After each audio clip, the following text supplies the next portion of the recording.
Shalom, sou a pastora Cristiane Correia, dona do canal Mergulhando nas Escrituras Sagradas.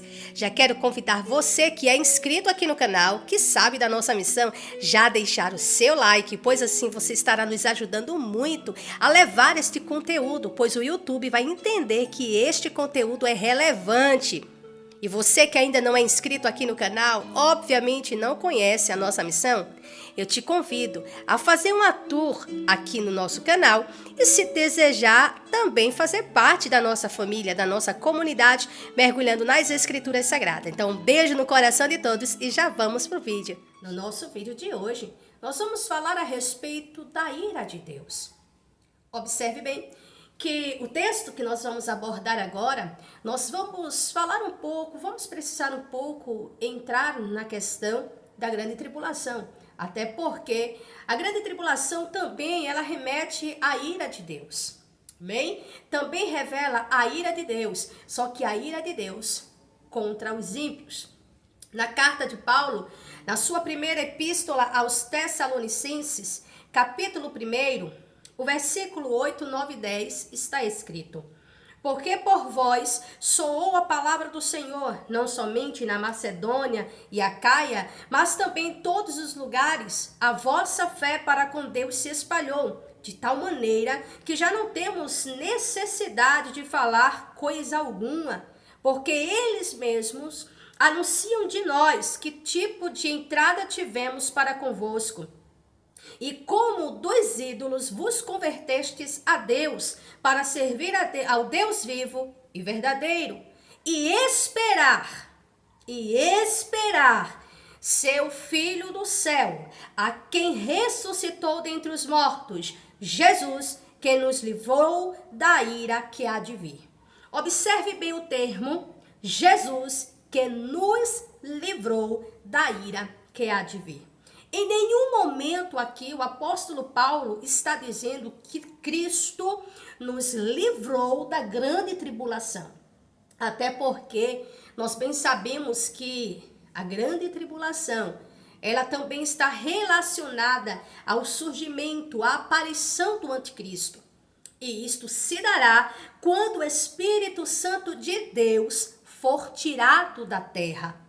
Embora algumas pessoas acreditem que a igreja será tirada da terra de uma forma oculta, isolada, abro até aqui um parêntese, deixo claro que respeito a opinião, mas eu procuro ficar com a palavra de Deus. E a palavra do Senhor não faz referência alguma a um arrebatamento secreto ou a uma vinda secreta, mas fala sim que a igreja será arrebatada.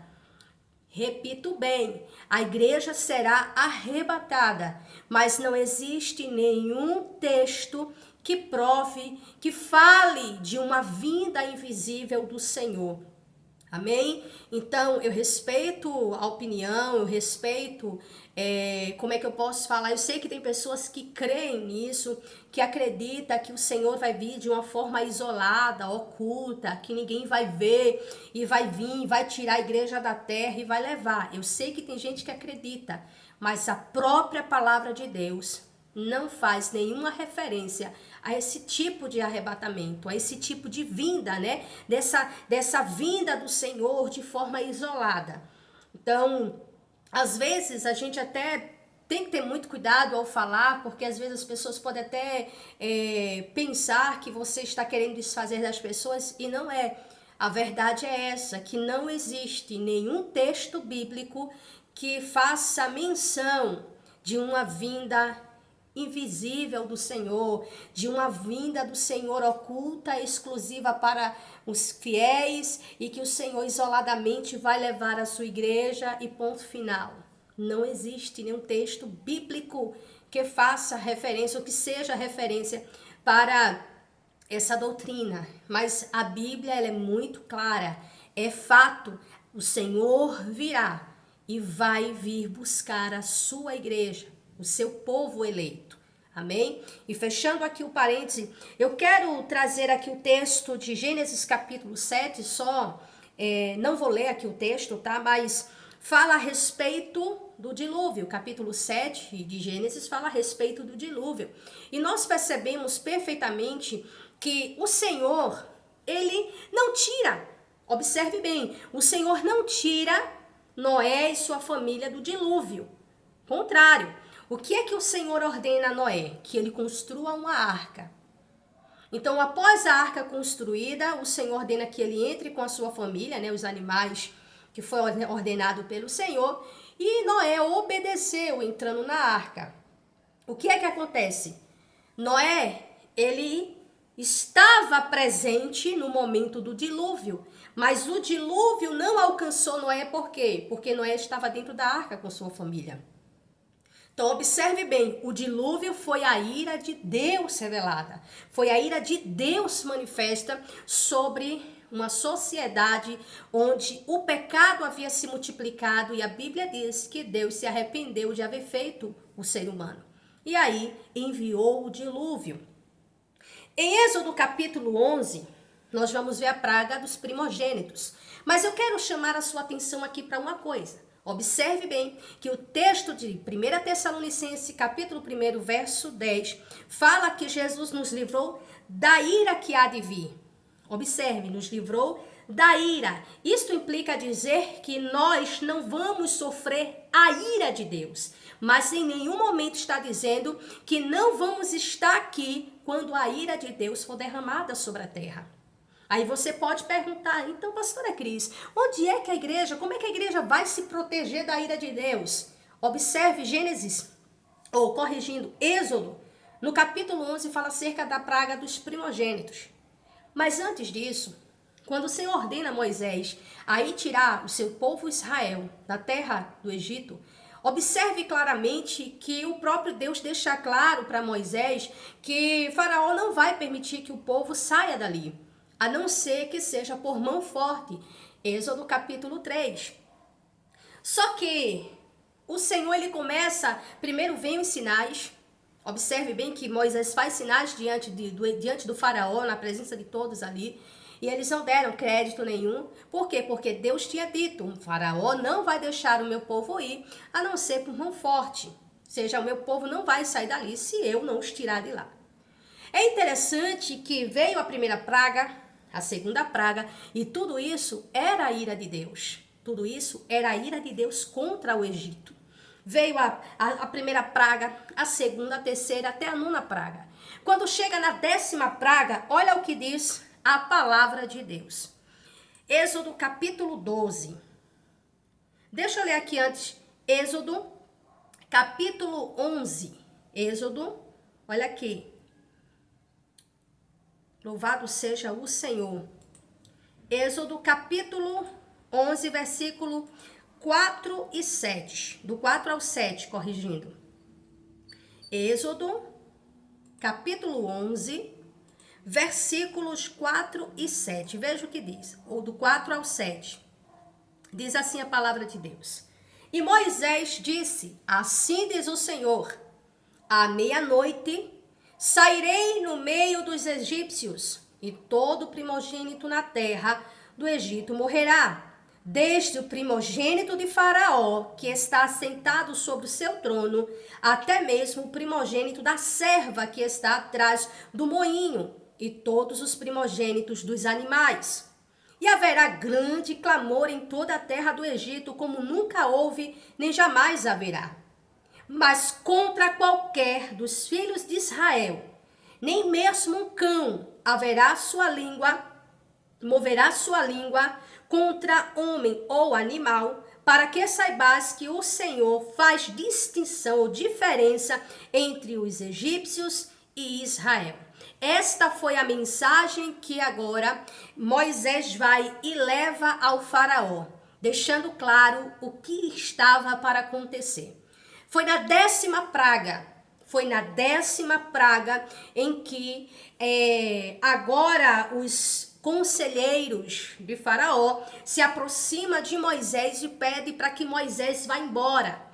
Preste bastante atenção em Êxodo capítulo 12, versículos do 7 ao 13. Observe bem. Êxodo capítulo 12. Interessante, preste bastante atenção. Êxodo, capítulo 12, versículos do 7 ao 13, diz assim, ó. E tomarão do sangue e o colocarão nas duas ombreiras e na verga da porta das casas em que o comerem. E comerão a carne naquela noite, assada no fogo, e pão ázimo, e com ervas amargas o comerão. Não comereis dele cru, nem cozido com água, mas assado com fogo, a sua cabeça com os pés e suas entranhas.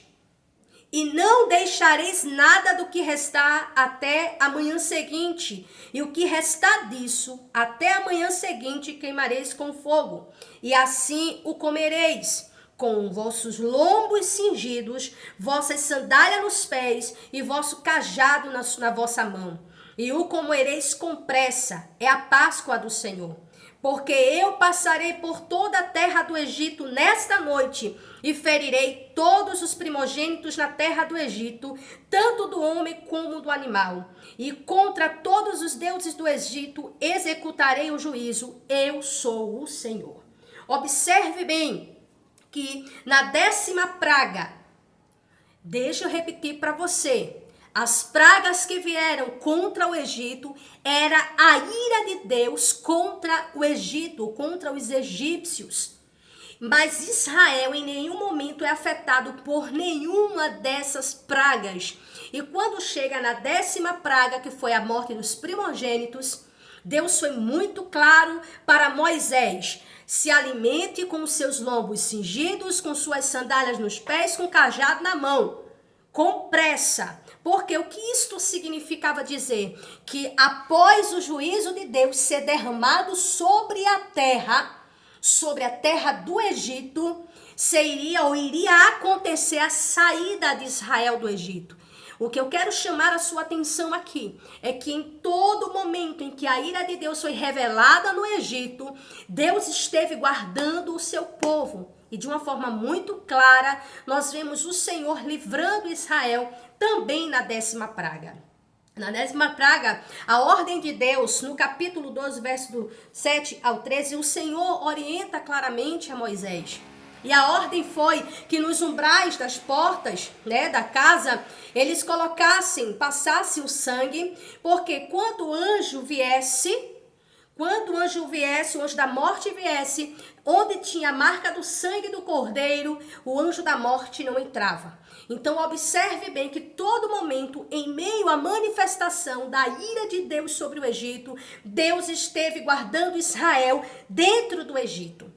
Então não adianta, eu sei que você acredita que de alguma forma Deus vai vir, vai pegar o seu povo, porque o que é que acontece? Nós fomos doutrinados, eu digo, por muito tempo também eu defendi a questão dessa vinda invisível, defendi isto por muito tempo, mas quando nós olhamos o que a palavra de Deus nos ensina, em nenhum momento o apóstolo Paulo, na sua primeira carta aos Tessalonicenses, ele está dizendo que o Senhor vai nos tirar, fazendo com que a gente não enfrente a ira. Não, ele está deixando claro que nós não vamos sofrer a ira de Deus que está por vir. E independente, mas a ira vai vir, vai ser derramada a ira de Deus sobre a terra. Deus, ele sabe quem são os seus. Os instrumentos que Deus irá usar para executar seu juízo, o Senhor é aquele que sabe muito bem quem é quem. Deus conhece os seus. Então eu não posso chegar para você e dizer que sim, vai acontecer algo e você vai ser tirado daqui, não vai ter grande tribulação para crente não vai passar pela grande tribulação. É preciso deixar claro que no governo do anticristo haverá uma perseguição contra a igreja do Senhor. Haverá, e isso é bíblico, está muito claro. Tem gente que diz, não, quem vai sofrer é Israel. A princípio, Israel vai estar aí, em aliança com o anticristo. Israel vai estar em aliança com o anticristo, então, independente. Nós precisamos cada dia estar em oração, na presença de Deus e confiando no Senhor. E deixando claro para você que no meio da grande tribulação, quando a ira de Deus for derramada contra os ímpios, sobre os ímpios, a igreja não sofrerá a ira do Cordeiro. A igreja não sofrerá por quê? Porque Cristo já nos livrou desta ira. Ou seja, isto implica dizer que a ira vai vir, mas não vai vir sobre a igreja. Não vai vir sobre os eleitos de Deus, aqueles que têm o seu nome escrito no livro da vida. Então, que Deus te abençoe em nome de Jesus. Um beijo no coração de vocês e shalom para todos. Tchau, tchau e até o próximo vídeo.